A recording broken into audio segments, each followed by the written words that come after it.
feel like a pro.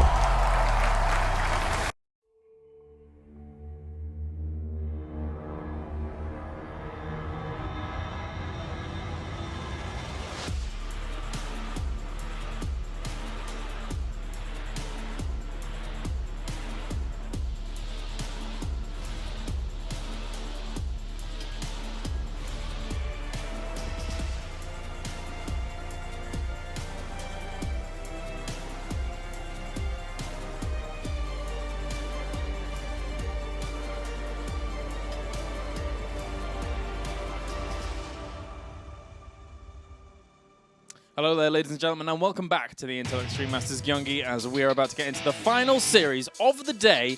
And also, right after that, we will have a live group drawing here to figure out who are going to be in the round of 8, or at least who is going to be playing who in the round of 8. Yeah, and don't miss it. It's going to be amazing. It's going to be my first group bracket drawing, and I'm really excited about it. Oh, fantastic. Even more about that series, because it's a really great TVZ series between ByuN and iAsonu. It's actually a repeat. Right. They played before. ByuN took the series. This time, iAsonu just made a huge result by beating Solar. Yep. That was so unexpected. Yeah, definitely. It's looking at how he was able to play the ZvZ. It's probably the most impressive games I've ever seen of iAsonu, realistically. I mean, he did well in the qualifiers, no doubt about that, but that Solar he just beat. Yeah, he just beat Solar. Solar won the SSL thanks to his ZvZ in the finals against Dark, so it's not an easy opponent, an easy feat by any means. So really, really impressive by iAsonu, and I'm actually wondering if he can take out ByuN. That would be amazing. Well, I think coming into this tournament, a lot of people looked at ByuN as, after BlizzCon, after his victory there, after just coming off a victory in China as well, as probably one of the top seeds of the tournament. And then you look at iAsonu, who you would pretty much realistically consider to be one of the lowest seeds of the tournament. So he definitely has a mountain to climb, I would think. Yeah, it's going to be a really, really difficult series, that's for sure. Interestingly enough, ByuN doesn't take the first place out of this group. He actually lost to Maru, which is kind of nice to see, because, I don't know, who doesn't love Maru? Like, he's a great player, and it's really good to see him getting back to his former level. So just excited to see those players coming into play in that last series of the day. Well, of course, we can take a look at our players to start things off here, as iAsonu and, of course, ByuN are ready to get into this game in just a little bit. Here is iAsonu, the only non-Korean in the tournament, and he is looking for at least a round of 8 finish, hoping going up against the world champion currently. Yeah, well, we talked about how amazing it was that he took out Solar, but if he was to take out ByuN, just after that, that would be probably one of the best results of iAsonu's career. Oh yeah, it would just be amazing, and I clearly don't see it happening, but you know, everything can happen in a best of 3. This is not like a best of 5 or best of 7. You can still cheese out your opponent, maybe get a cheap win, and then maybe try to make it happen in the second and third game. But as you mentioned, has a mountain to climb in ByuN. Yeah, he certainly plays the matchup as well with his own style. He doesn't really conform to the normal go-tos. There's ByuN looking quite tired. There we go. There you go. We're feeling it. Yeah. I'm almost yawning with him, actually. So as you see, there's only 2 results that are shown on his player card right there. First place and first place. GSL and World Finals. Pretty neat. It's pretty good. Yeah. He is basically the guy that proved everything and everybody wrong about the conformities that we know in StarCraft 2, whereas everyone's like, yeah, you've got to practice in a team house, you've got to be around with this crazy training regimen, but ByuN just plays his own way, in his own little world, in his own little pocket, and is able to do so well. It's so cool. He's just an amazing personality when you look at StarCraft in general. It's just that guy, like, he shows a lot of emotion, which is already something that is kind of different with all of the Korean pro gamers that we know, but also the way he disappeared for like a year and a half, 2 years almost, and then came back and just randomly qualified for GSL, and they're like, okay, I'm gonna play every single online tournament there is, and I'm gonna win like 80 of them. It's just like, he's such an incredible character, and then he wins GSL without a team, joins Team Expert, and goes on to win the BlizzCon finals. Like, his career is just out of this world. Yeah, I mean, I remember back when we did, I think it was Shenzhen, when he was on X Team, and he actually was in one of our Intel Extreme Masters finals as well. But anyway, we can get into the series now, as we do have up to the top left-hand corner in the red. It is indeed our Chinese player, iAsonu. Let's see if he can bring the huge upset after already proving one before. Yeah, 2 upsets in a row. Is it possible? Can he beat this guy in the bottom right? As Terran, for Team Expert, this is ByuN. Current reigning world champion.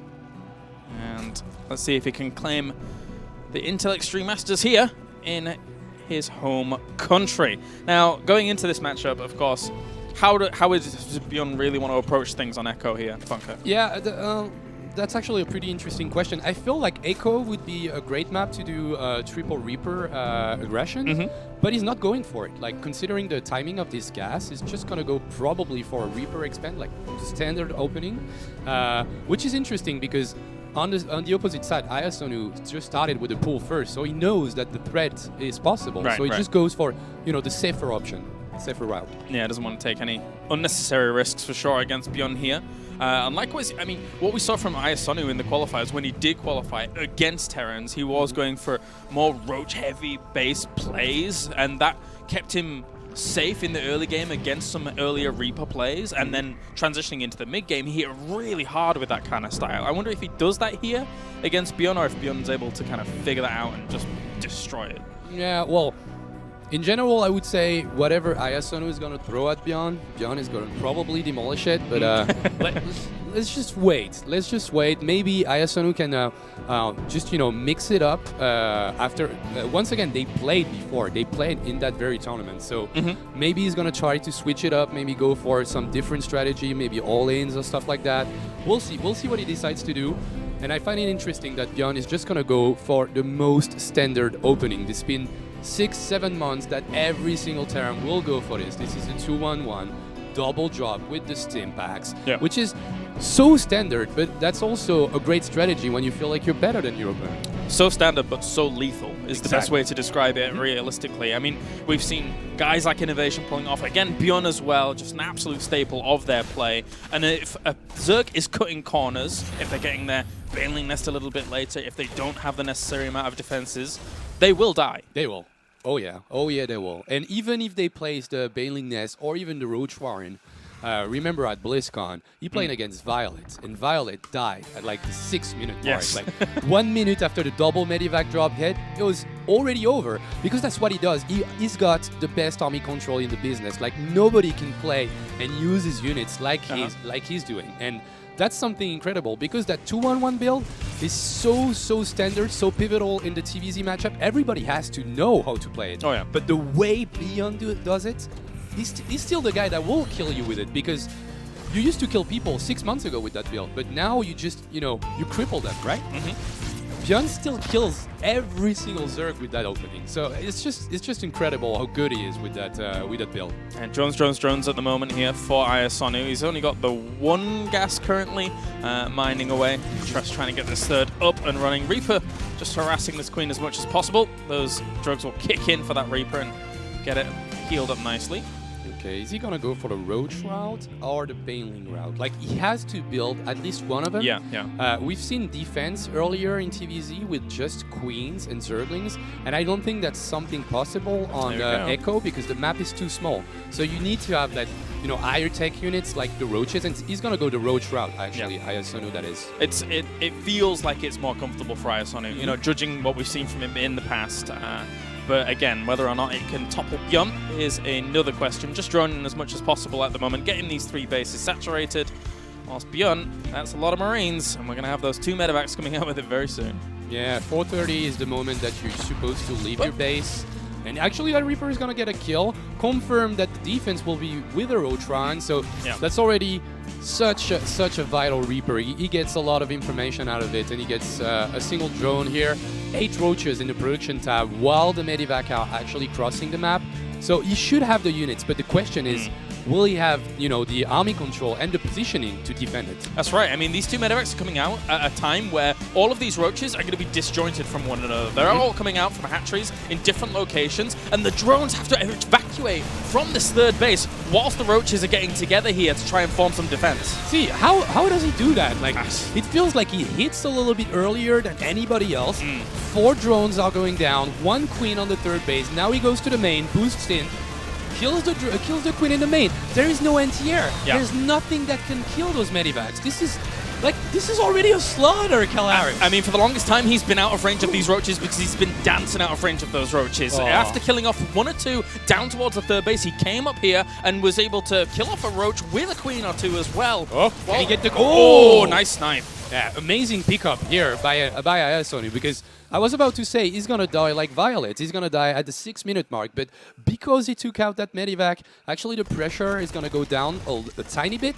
But that still doesn't mean that iAsonu is in a good position or anything. He still has a pretty low count of drones, and he's gonna lose units right there. He's gonna lose queens probably. 1 Roach goes down, 1 queen, 2nd queen, and the medivac micro. Obviously. And he focused the queen with, well, after the first transfuse, he focused the one with the most health so that they wouldn't have the sustainability there in that fight. So ByuN right now, just looking for windows wherever he can. Still just 11 Roaches against this, and there's going to be tanks following this up very soon. Yeah, he's going to go for the tank route, so not going full bio or adding in mines. He's going to go for the tanks, and once again, the tanks got buffed. They hit super hard now, so really a great option, especially against Roaches like iAsonu is building, and I guess tanks are really strong on Echo. Like, there's a lot of ledges that you can abuse and tiny ramps, and like everything about that map screams like use tanks. And I like that he went for the transition with the double eBay because he already has 1-1 about to finish. Yep, so that 2-2 is going to be able to kick in nicely as soon as that armor is up and running. With Medevac just rendezvousing up at the front here with some of these units, but not looking to be too aggressive just yet. I mean, he doesn't really need to be. He's 3 base against 3 base at the moment, and he's killing off Roaches left and right. This is a bit of a slaughter, and these are expensive units that he cannot lose against this kind of small force of Marines. Yeah, you're trading map control and gas or just minerals out of those Marines, and those Marines are not even dead, and they're gonna go for even further and getting another queen, another Roach, and then he will save the rest of it. Like, ByuN is so fast at realizing I can take that fight. I can take that fight because if I go for a good target fire, I'm going to take all of those Roaches, and it's going to be a decent trade for me. The one little trump card that we're seeing here from iAsonu is potentially these Infestors that are coming out a little bit quicker off the back of the Roach kind of range style that we've seen from him in the past. So, but is that going to be enough is the question. It's going to be the surprise factor with the Burrow, but I don't know if it's going to... It's got to be played so precisely. So earlier, Gyeonggi playing against Dark on this very map and got abused by those Infestors with the Burrow option because right now you can do every single spell by the Infestor while being burrowed. So that changes a lot. You mentioned trap card. This is exactly what it is. Like, it's literally a trap. You walk into a fungal area, and that's really dangerous. But I feel like ByuN is not going to do and make the same mistakes as Gyeonggi did earlier. I mean, I wonder where he's keeping them at the moment. I don't think iAsonu has much intel on the location or even the abundance of these. So they're moving through the middle at the moment, still out of vision. Marine's just going to hit a little bit of damage over towards the third base and get picked up and move away for the moment. See if we can get a few more drones here and there. And he will, because iAsonu is not reacting right now, and there is still no anti-air. That spore on the left side is a little bit misplaced. Can he get that queen? Are those the Infestors? Yeah, he lost all 3 Infestors. Oh my god. Oh. So I thought they were moving out because I saw the movement in the middle of the map, and I'm like, which of those units? Because that is so important, and I can't believe iAsonu. He lost his trap card. Swords of Revealing Light. Oh no. Oh, that's terrible. That's just terrible for the Chinese Zerg right there. And that's the only moment that he should have used F2.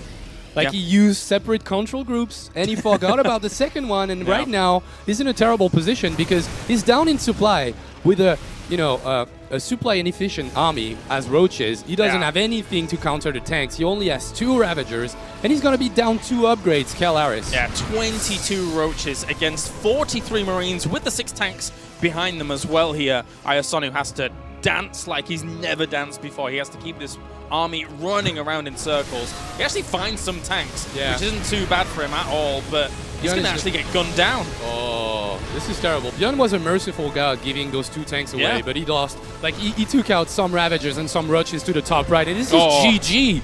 ByuN doesn't waste any minutes. It's just like, okay, I've got 2-2. I guess it's time for you to die. Yeah. He was going up against a Zerg army that was barely upgraded at all. And when you're going for that kind of roach style in the mid-game, you're sort of relying on those a little bit more high-end upgrades, say like 2-2 on roaches to survive that kind of push, or even the infestors, of course, which took up all the gas anyway. Yeah, there was a lot of, I would say, options for iAsonu, but the thing is, like, he lost so many drones in the early game that he couldn't count on the fact that a huge army, you know, the swarm of roaches that can work sometimes, but he didn't have those numbers. Right. He decided to go for infestors and lost all 3 of them before even fighting. So everything went wrong for iAsonu, and you know, ByuN's control, as always, just perfect, you know, pristine. Yeah, very, very well done there by ByuN, taking game number 1 on Echo. I think we're going to be on Daybreak for game number 2. So, any thoughts? I guess that's pretty interesting. Like, the game is about to start, and it's going to be indeed on Daybreak. And, well, I'm going to go back to the Gyeonggi versus Dark game, because that's actually exactly the same the same map pool. And it was really, really hard for Gyeonggi. The map really worked in favor of the Zerg. All right, well, spawning down to the bottom left in the red, of course, it is iAsonu, representing China here as our only non-Korean. Yep. And in the top right, the best Terran in the world, arguably the best player in the world. This is Team Expert's ByuN. With that World Championship under his belt, I'm not going to dispute it. Yeah. That would be mean of us. I don't know if he's the best player. He won, you know. He won the World Finals, let's be honest. But he's still going, if he goes to the round of 8, he will go as 2nd place. True. Which is so cool to see, because some players can beat him. Like Maru showed it. It was an amazing series, by the way. If you didn't watch it, it was really great ZvT with the new changes, no tanky backs or anything, just positional play. Yeah. It was a great ZvT series, but Maru took out ByuN in the end. So ZvT has always been like a really great matchup for ByuN. And once again, gonna go for the most standard build. It worked perfectly fine in the game 1. So I'm gonna go for the same. Yep, not too bad at all. Let's see if iAsonu mixes things up. In my mind, I see iAsonu just kind of trying to go to the mid game once again with roaches, trying to find some kind of leverage there. But he's going to have to execute it so much better if he wants to actually get a victory with that. Exactly. Yeah, that's the thing. Like, as I mentioned, the map is kind of small, so that timing actually hits super fast on Echo, and it's not going to be as easy on Daybreak, because just, you know, the rush distance are way further on this one. But it's just like, he made the units, he knows the timing. Every single Zerg knows that he's going to be hit by this 2-on-1 timing at the 5th minute mark. But he didn't have the units in place. As you mentioned, all the roaches were scattered from every single hatchery, and, you know, ByuN sees it, realizes, I'm going to take the fight, take out all the queen, and now my mid-evacs are just, you know, reigning supreme. Yeah, if that comes 15, 20 seconds later, all those roaches are together, and it could be a completely different story. But for iAsonu, that is not to be. 3rd base is about to go down, and another drone is out here, which is going to get sacrificed. Yeah. Can't get to his little assimilator to start anything. So I like what he's doing at the moment, because going for that super holy 3rd hatch is going to make him able to connect all those bases with creep, which is so important, because that 3rd base is kind of far from the natural of the Zerg player. So I like the fact that he skipped the queen, or skipped the queen timing to get that 3rd hatch a little bit earlier. And just going to keep microing back and forth with these drones. He already got himself 1. He could have even got 2 had the KD8 charge from the Reaper gone a little bit better in his favor, knocking that drone away from the assimilator, etc. But not to be, as there's the factory going down. And, I mean, as you pointed out, at the very beginning of all of this, we know where ByuN's going with it. Yeah, I was like, maybe I spoke too soon. Maybe he's going to go for a Hellion Banshee or something, because it used to be so popular on Daybreak. Yeah. But no, he's going to go for the 2-on-1 again. And I think I like that idea, because I think in ByuN's mind, it's like, I'm 100% sure that I'm gonna win that best of 3. Right. So if I can just, you know, keep all my strategies in my pocket, so I don't have to reveal anything when I'm playing like higher tier Zergs, Yeah. I think that's strategically speaking kind of smart. Yep, a lot of money on the line, $35,000 in total across the board here at the Intel Extreme Masters. Gyeonggi, as KD8 charge going off once again, gets the drone before it's able to start a spore crawler. Gonna get a third one. No, Whoop. okay. Yeah, That was close. very. But he charged the mine again, and once again, the positioning Nice. of that mine always pushes the drone away from any zone that he could build, like a Sporian or an Evo chamber or something. So it's really Yeah. smart. He gets 3 drones in total with total scout. Like, it's just perfect. What's impressive is it's almost always the one that he's focusing before the KD8 charge actually goes off, which is very cool. It's very impressive there from ByuN. As it's 44 workers against 33 at the moment here, but that's the 2 medevacs on the way. And they'll time out nicely with these extra 2 Marines about to finish up for that usual push. And he's gonna go for 1 eBay transition on this one. Earlier he went for a double eBay, which I call like that's the 2. usually the Jiner transition. Okay, he's gonna go for the second He one. just again. didn't have the minerals Okay. to start them at the same time. Like, I'm macroing too good, Yeah. man. I don't have the minerals, you know. I'm making too many SCVs and too many Marines What at a the hard same time. life. I made more money than MVP did in his entire career in 1 year. Oh. So the double drop is gonna come, and as you can see, there's like 5 queens, 18 zerglings, and a little bit more in the production time right now. So defending that push without any roaches should be a little bit easier. We'll see about that. Like, Stimpack is gonna end in like 5 seconds, so he needs to go back, and already so much damage on that medivac. That was a well set up defense there from iAsonu. The 5 or 6 queens at the front there with the Zergling wraparound, there was no option for those Marines to go anywhere else other than escape. Yep. And getting that damage on the medivac is so key, because you won't be able to do everything you want. Okay, maybe iAsonu is a little bit stressed out. He's making a second Baneling nest at the moment. Yeah, yeah. Which is kind of bad, because he needs those resources to handle that push who's coming right there. 16 Marines and 2 medivacs, and a third one going to join up with the entire army.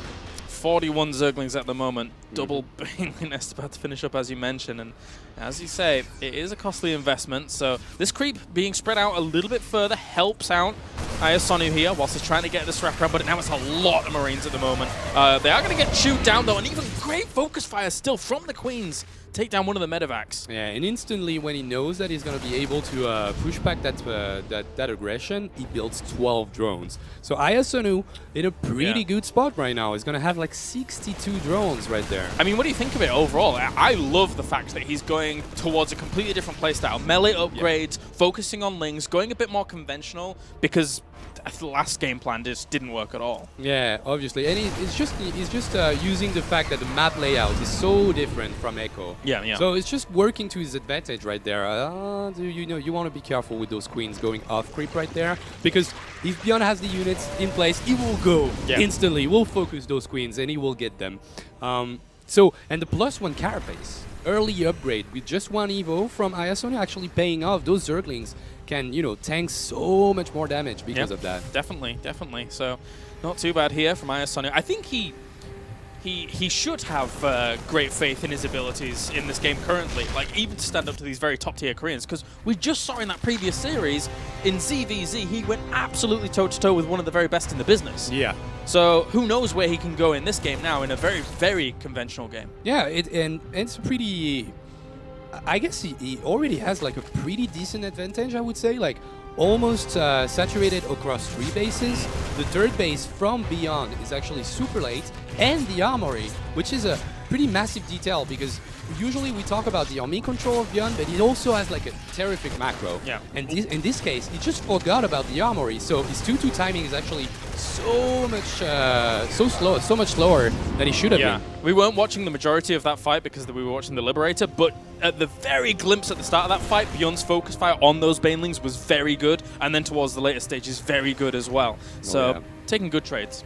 There's something about ByuN targeting Baneling that actually gets me super excited every time. It's like it's plays that make you want to scream or something, because he's so good with it. Okay, setting up for a Baneling drop right there by iAsonu. I think it's pretty cool that he tries to implement this in a ZvT matchup. And his creep spread's looking good. Getting a 4th base in advance with the 2-2 upgrades, getting to that drop setup. I really like iAsonu's position. Yep, has to cancel one of the morphing overlords down towards the bottom. So unfortunately for him, a little bit of his plan has been rumbled. So he's gonna, yeah, and now he sees 5 banelings down there. He's like, oh, wait a minute, mate. Not so cheeky, as he will move down towards his 4th base. Got a few Widow Mines in tow with this. I don't really know about the Mutalist though. Like, he only built 3. But I feel like the unit is not in a really good place in ZvT because of the Liberator these days. This is about to get crazy because this drop's coming into the main base. There's also the Banelings trying to get some connections in the middle. There's Banelings loaded up as well, doing quite a bit of damage here in the main, and there's no units coming back. There's only just a trickle of Lings, but it's not enough. Meanwhile, here come the Banelings. Okay, oh, the reaction time from ByuN, that's great. Okay, he cannot micro perfectly at 2 places at the same time. So he loses the drop in the main, but the Baneling drop in the main is actually working pretty well. At least ByuN has to pull off all these SCVs, and he's gaining time right there, iAsonu. Liberator on the left-hand side. Over on the right-hand side, more Banelings have been loaded up into another Overlord. So still, craziness continues here, but can iAsonu thwart the pressure that's going to be coming at the front here? And at the moment, losing a few of these Lings and Banelings, and there's more reinforcements. These 2 Liberators as well. If he gets these extra Queens down, that 4th could fall. Yeah, and it would be really bad for iAsonu. He needs more Banelings. He only has 17 on the field, and there's already 4 in an Overlord at the opposite side of the map. I don't know if he can hold that 4th base. It pokes forwards, cleans up some of that creep. Here comes some of the Banelings to try and roll forwards here, but that's already a very good pre-split here by ByuN. And Banelings are going to go forwards once again. The Liberators are actually doing quite a lot of damage from this guy. He's pushed back all of the Marines for the most part. Oh, the connection is amazing. 9 SCV, 11, and he actually cleans everything out. Oh, you need to kill that. Kill that Liberator and not go inside those mines. Oh, that was so close. There's mines everywhere. He's got to be super careful. He did get 12 workers, as you mentioned, as we saw, but there's still more Marines on the way. He's got 29 Marines. There's 46 Lings, but they're all scattered everywhere. There's not that many Banelings here. Oh, and there's a huge minefield right there. He needs to pull back. He's going to lose the 4th, and he needs more Banelings, and I don't know about the investment into Mutalists. Like, I mean, they think it was a little too against early, the Liberator. Yeah, well, he needs Banelings right now. He needs to clear up that army as fast as he can so he can gather back another 4th base. But at the moment, he just cannot do it because he doesn't have the force on the ground to do it. Well, iAsonu, scrambling a little bit now. Without that 4th, he is even Stevens when it comes to bases for the most part. And there's still plenty of Marines available here for ByuN. He's not looking to make any strong moves through the middle just yet. Just scanning here and there and realizing there is no other base up and available here just yet for our Zerg. Okay. Widow Mines forever. Oh. That one was juicy. Yeah. That one was super juicy. A lot of Zerglings just going down on this one. And only 25 Zerglings on the map. Units lost tab actually tells the story. 12,000 resources lost against the 8,000 of ByuN. He's trying to find a little bit of room here for these Mutalisks to actually dive into the main and do some damage, and they do find some SCVs. Okay, I like what iAsonu is gonna try to do. He's not split, the mines are not burrowed. Can he do it? He actually killed a lot of units, but I don't think that's enough. No, there's too much here, too much for ByuN. He's gonna push on through here. There's not that many Banelings left at all. 20 more Zerglings in the production against this kind of swell of an army that's coming along. This is gonna be lights out here for iAsonu if he's not careful. Yeah, that 4th base is totally done, and if you look at the supply, it's like 100 against 160, so it's starting to look really bad for IA. He's trying his hard actually. Like this is pretty great what he's trying to accomplish here. But ByuN is just too strong in ZvT matchup. And now all the Widow Mines have reset their charge, and that is an absolute minefield at the back there. There you go, GG. He taps out before he even takes that full fight, and ByuN will move on into the round of 8. Yeah. Expected results, and I think IA played decently, played his level, but it's just ByuN is just too dominant in the every matchup actually. Every matchup. Yeah, it's just too dominant in StarCraft in general. It's just too strong. Not in T, not in Z, not in P, just E. Yeah. Well played. Exactly. Well played. Yeah, TVE is really good. Yeah, I like that. I like that. Well, of course, that was the entirety of the games that we will be showing today. So congratulations to ByuN for qualifying for the round of 8. And that now means we can take a look and a gander towards another move, which is our round of 8 drawing, which I actually need to explain a few things to you before we actually get into that. So the round of 8 drawing is actually pretty simple. There's kind of like 3 phases to it. Yeah. So what happens is we draw our first 4 players into a round of 8 bracket. Those are A1, B1, C1, and D1. Yeah. All the players that qualified in first place from their groups. From that point on, nobody who is in who has taken second place can meet the person that they were in the group with until the grand finals. Yeah, of course. So, for example, if A1 and B1 are in the side of one side of the bracket, that means those two, the A2 and B2, have to be in the other side of the bracket until they get to the finals. So we'll draw the first winners, then we'll draw 2 of the second places, and then 2 of the second places to figure out our bracket. And that's how it works. Yeah, but to be honest, we need to know who those A1, B1, C1, who are those guys? Who qualified today? Can we take a look at the brackets, for instance? Do we have the brackets? I don't know if we do. That would be not the bracket, but actually the qualified players. So we're gonna go through all the groups. Well, here are our qualified players. Innovation taking the first spot in Group A, and then Stats will round out that as second place here for Group A. So that is A1 and A2. Yeah.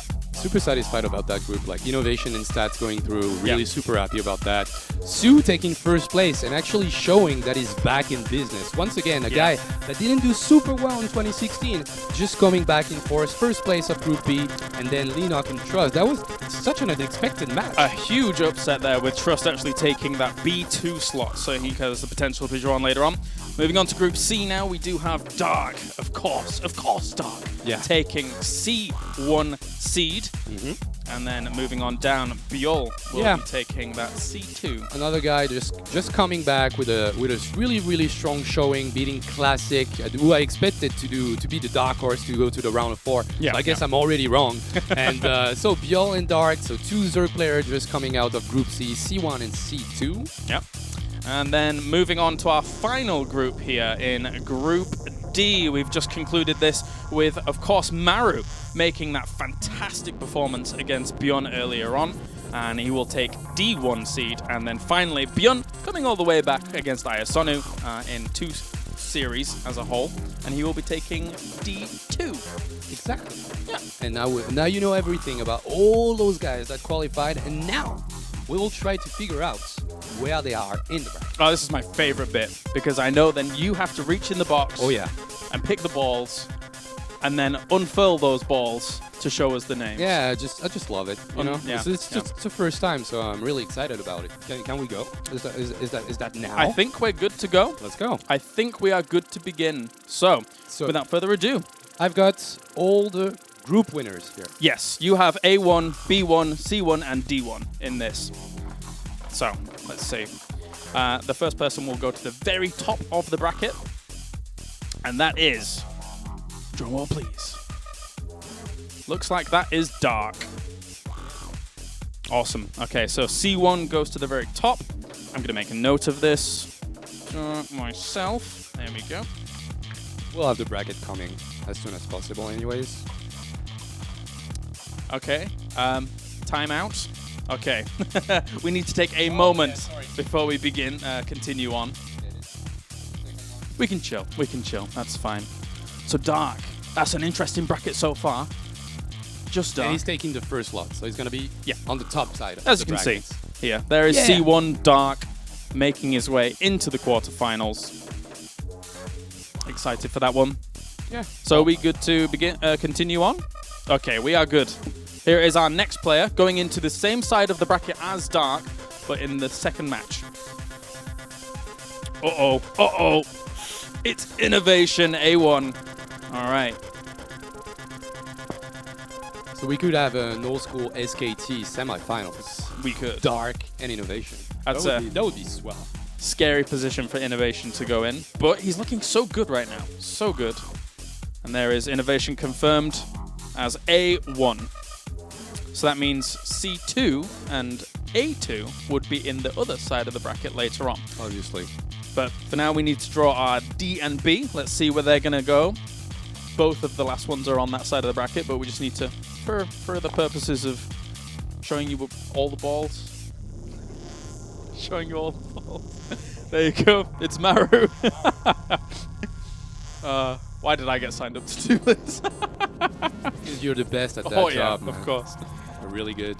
So D1 Maru is on the bottom side. There we go. And the final and ball. who's the last one? Who's the last ball? Who's the last one? Who knows? Who's B1? I can't remember. I can't remember either. So we'll know, and I will show you guys. I'm excited. Was it Sue? Yes. Oh. Imagine if it wasn't. All right, Sue. Congratulations, Sue. Okay. That now means we have to change the balls, and we will be bringing ball B2 and D2 into the box to find out who Dark and Innovation will be playing. So that will just get set up in a moment here. And then afterwards, we will put in A2 and C2 to find out who Maru and Sue are going to be playing. So already, so far, we can see that these 4 players, at least, will not be meeting each other until the final guaranteed. Any thoughts on that? Well, I'm just, thinking about a potential, like, Dark Sue finals or Dark Maru, Innovation Sue. Like, there's so many already great matchups coming up out of this. It's insanely stacked. Yeah. Just unbelievably. Super excited to be casting this tournament. Like, the level is just out of this world. All right. So, we're gonna try to figure out who's playing who again. Yes. The first at the top of the bracket. Yes. Who will be playing Dark? Thank you. So, we are about to find out who is going to be playing Dark in the round of 8. Yep. I hope this music is... I hope you can hear this. This is the ball drawing music. Oh. Oh, it's ByuN. Oh, Dark versus ByuN in the round of 8. I cannot believe. This is what happens when you get second place in your group, ByuN. Yeah. Oh my god.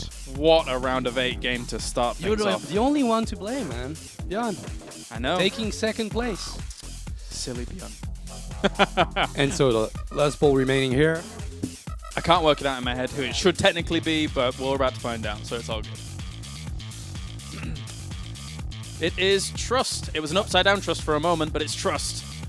All right, Trust versus Innovation, who, to be fair to Trust, after seeing his performance throughout the qualifiers and in these games, there's the potential he could make an upset. Well, he's the upset guy right now. Yeah, so yeah, why not? Just beat Innovation. Why not? I mean, you got it in you. All right. Like, he showed that it was a tournament that he could play super well in. So beating Innovation, who's on the return once again. Like he didn't have this greatest 2016 again. So I don't know. It's totally possible. True. All right. Innovation has always showed like kind of bad PVT in the past. So I'm guessing there's a way that Trust can win this one. All right. We have 2 more players left to draw to find out who's going to be going up against Maru and Sue. We have Bunker. There we go. He's got it. And it will be Stats going up against Maru in our 3rd quarterfinal, I should say. Stats. Okay, cool. And also, well, I'll tell you about the scheduling of the matches after we've completed the entire draw. And can you work out the last player? Don't do that to me. Me neither. No. So it's okay. My answer. I'm sorry. We've been casting for long hours. That's fine. That's fine. So that one will be 4. That one will be 3. Okay. I think I have the scheduling right as well. So, and it will be ByuN to round things out here, going up against Sue. So quite the ZvT, actually. Awesome. Cool. So that is our entire bracket sorted out here for the round of 8. Now let me tell you about how the scheduling is going to be for tomorrow as well. So because our Group C and D players finished late tonight and it has been a long day, we'll be starting with the losers match A2 and then going to B2 and then C2 and then D2 so that people have as much time as possible to rest. So that means Stats versus Maru will be game number 1. Trust versus Innovation will be game number 2. Then we have ByuN versus Sue. You don't want to miss the beginning, you know? Yeah, you don't want to oversleep because Maru versus Stats is going to be, a hell of a game. And then we finish the day with the BlizzCon final rematch. Oh, yeah. That's going to be good. Oh yeah. Awesome And considering how the series went back at BlizzCon, like yeah, I just imagine the possibilities with a new patch and everything. Like I feel it's gonna be a hell of a game. Admittedly, I was a little bit busy at BlizzCon, but that was the VOD that I instantly went back to watch afterwards because everyone was like, "It's the best game ever." I was like, "Okay, then I'll believe you." So that was cool. Oh yeah, Game 5 of BlizzCon. It's just like, my god. Oh my god. All right, well, that does it basically for us here today. A huge thank you for tuning in throughout the Intel Extreme Masters Gyeonggi, and a huge thank you if you tuned also into the B stream where 20 matches throughout the day have gone down. It has been a busy day of StarCraft Funko. Oh yeah, busy day, but also great day because great series, great upsets, and yeah, just a blast, just a blast today. Well, thank you for being along for the ride with us, and thank you out there as well. We shall see you tomorrow as we have a fantastic round of 8 matches to come. See you then.